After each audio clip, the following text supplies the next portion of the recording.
And the next fight we got on the card is Radley Da Silva taking on George Mangos. And this is one of the best fights, if not the best fight, on the first week of Contender Series. Really good fight between two high-level guys that are champions in their respective promotions right now. So let's get into this breakdown. What makes me different is, I've been doing this, it's my bread and butter, I don't know nothing else other than fighting. I'm young, I'm only 21 years old.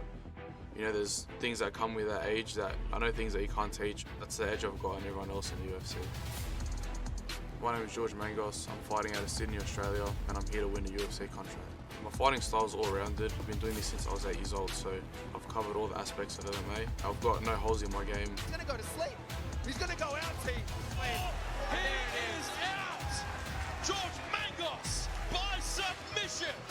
I'm ready for anyone, any style, anywhere, so August 12th, I'll be ready for Radley.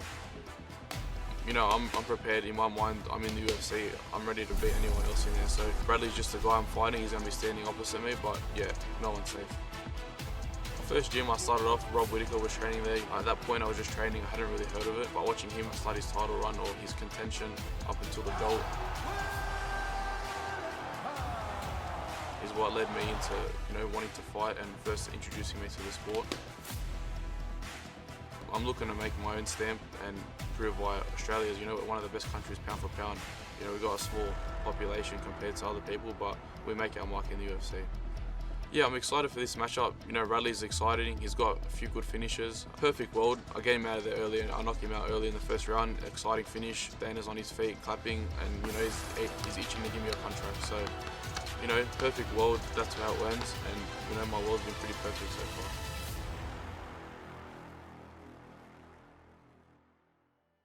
The fight inside of me comes from the lineage of Afro-Brazilian martial arts. Deep inside, I have that grit and determination to make it happen for myself. My name is Radley Da Silva. I'm 29 years old, and I'm fighting out of Pinnacle MMA in Richmond, BC. I've been training martial arts since I was 5 years old. Started with capoeira, and it's time for me to prove that I'm ready to fight at the highest level. The UFC dream started for me when I started watching UFC. The first fight I remember recording at home, watching with my dad, was Forrest Griffin and Stephen Bonner. Ever since then, watching my father and my other family members fight and represent capoeira in the MMA ring, I've always knew that it was destined for me to do it as well. I fight to represent my family name and our martial art. A lot of times people count out capoeira for being a flashy style and something that's just for show, but I'm here to prove that you can start with the capoeira base and be a world-class fighter. Last year I was able to land a highlight reel knockout of the year contender knockout against an undefeated opponent. Oh, big shot, that's it, it's over! It made headlines all over the world. It was a spinning wheel kick knockout, and it was great because that's kind of what my family's been known for. The UFC contract would mean the world to my family. We've been at this game for a long time. I don't think words can describe how bad I want this, but I'll let my fighting do the talking, and I'll show Dana how bad I want this. George is a great fighter. He's going to be in the UFC eventually, but right now, it's not his time. It's my time. Like I said, both these guys are defending champions. Radley Da Silva, he's the champion for Battlefield Fight League, whereas Mangos is the champ for Hex Fight Series. Da Silva, he's 7-1, and he's the older guy. He's 30. Mangos is 21. Mangos is 7-0. He was 6-0 as an amateur, so overall he's 13-0 in his career. Da Silva had one amateur fight, and then he's gone 7-1 in his pro career, so he's 8-1 overall. Level of opponent-wise, though, I'd say Radley has fought the harder opponents. He's fighting in the best promotion in Canada, I would say. Whereas Hex Fight Series, historically, they've been a promotion that hasn't done the greatest on Contender Series, their fighters. Eternal MMA tends to be the better promotion in Australia. But Mangos, he's fought opponents with good records himself, and he's finished them. So he's a solid fighter, and Da Silva has highlight reel finishes, so this should just be a sick fight overall. Mangos, he's a big fighter for the weight division. He has well-rounded skills. On the feet, he has solid balance. He could switch stance. He is more defensive than offensive. He puts the pressure on you, but a little bit of a plotter. And then he will throw some nice 1-2s. He has clean hands. You'll slip and rip with counters, hard kicks, front kicks to the body, head kicks. I think leg kicks in this fight and just kicks in general could be effective because Radley Da Silva is going to be kicking a lot at range. So Mangos just has to be able to match that at distance, just kind of try to match the volume. But ultimately, Mangos is going to want to use his boxing, I would say, get in the pocket, try to back Da Silva towards the fence and get him to exchange there, and that would be his best bet. He's also a serviceable wrestler. He'll catch kicks. He'll look for body locks. He has decent level changes, good back takes, and he has a lot of rear naked choke wins, so you don't want to give him your back. Radley Da Silva, dangerous stand-up fighter. He's tall, long, and lanky. He's powerful.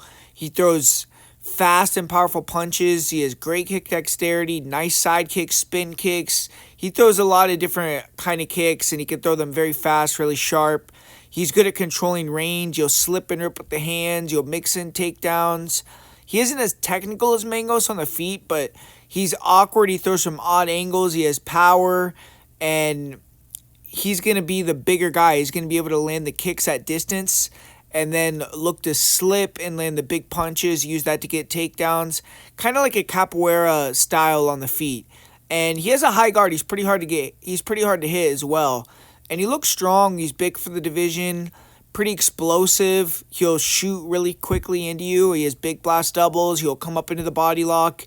On top, he's methodical. He's someone that kind of slowly but surely moves from position to position. He can be a little inactive, and I've seen him get put in some submissions that he's had to fight out of, but he's a black belt. He's never been caught in a submission. He has 3 rear naked choke wins himself, and his conditioning is on point. He's good in the scrambles, and if you do take him down, he's a hard guy to control. So I think that it's a dog or pass here.